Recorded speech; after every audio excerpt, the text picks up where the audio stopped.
Hey guys, what's up? So, what time is it? Like 11 o'clock? What are you guys into tonight? I know used to I would be in the bar or something like that, but I think I've had enough of the bar scene and things like that.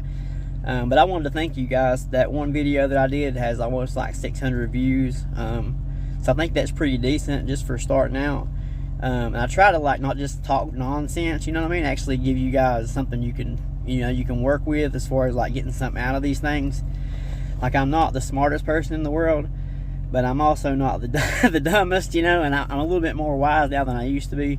So I've got 40 years, basically, a lot of mistakes, and I try to capitalize on those and give God the glory for it, But I want to talk to you guys about decisions, and some decisions aren't that important. You could have am I going to have Frosted Flakes, and am I going to have corn puffs, whatever. That's not that big of a decision. But who am I going to marry? Am I going to marry Tanya or Michelle?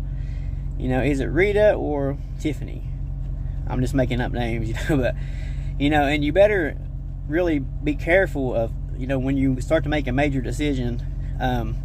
There's an acronym that's called HALT. A lot of people may have heard of it. It's called hungry, angry, lonely, and tired. And you should really proceed with caution if you're any of those four before you start to make an important decision, as you're not at your best. You know what I mean?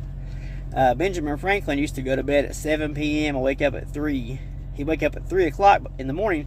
He said there's so much throughout the day he has to pay attention to. He didn't want to be fatigued, so he would start out early and start to get the ball rolling, and by 3 p.m.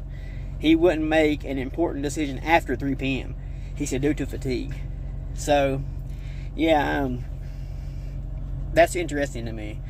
But if you're going to make a decision that's going to impact your life and your family's life, or your whoever's life, I would recommend asking yourself, is this the wisest thing I can do?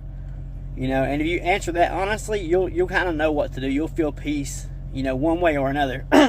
And the Bible, biblically, which is we should be looking at that first, really, it says, let peace be your umpire.